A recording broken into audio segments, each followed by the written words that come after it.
Hey, thanks for tuning in this video. Spend the next couple of minutes going through two inner thigh exercises, one for the short adductor and one for the long adductor. If you find you have pain or tightness along this musculature, maybe on the inner knee, yet you don't know where it's coming from, maybe you try to target the knee, but the pain is actually originating from somewhere else, the inner thigh might actually be responsible and a culprit. I find the inner thigh tends to aggravate people who are runners, they're athletic, and they engage in exercises and activities that involve hip flexion where the knee is coming up into the chest, the hips are creasing.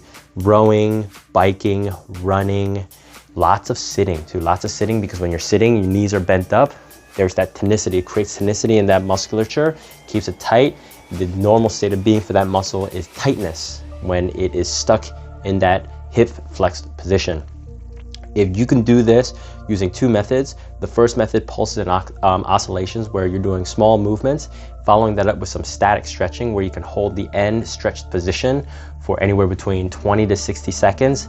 That will be ideal. You don't need to combine them if you don't want to. You can do them separately. And then ideally, you want to do these drills right after you do a lower intensity warm up where you're getting the muscles warm, either through some myofascial release with a roller, with a stick, with a vibrating gun such as a hypervolt or a theragun, maybe a sauna, light mobility drills, joint circles, hip circles, leg circles. And then after your specific activity, after you go for a run, a bike, or a row, if you repeat these stretches just to relax the muscles, I think that would be ideal. You want to avoid static stretching. However, before maximal intensity effort, research shows that if you hold a static stretch for too long, maybe beyond 60 seconds, you start to relax the muscles. That's why a lot of people feel good after static stretching. You don't want relaxed muscles when you're trying to maximally contract them in high intensity work. Ideally, before high intensity work, you could do the little oscillations and then you could hold a static stretch for 20 seconds just to stretch out the muscles a little bit, but not relax them too much, all right? So we're gonna go into them. I'll demonstrate them very quickly. This is the short adductor. You're gonna start in a kneeling position and then 90 degrees, bring the foot out, heel, knee, in line. You're going to glide back and forth, all right? So you're gonna try to avoid doing this and more driving into the ground with this leg, tilting the hips underneath and then tilting to the side. By engaging the glutes, you're going to relax the hip flexor and you're also going to relax this area. You're going to engage the hips, centrate the hips.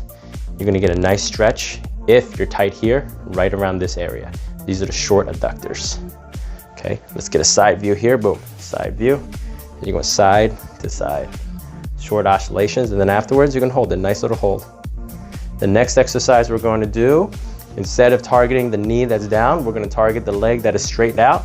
You're going to take this leg straight out, bring the hands in between the knees, and then you're going to rock back and forth.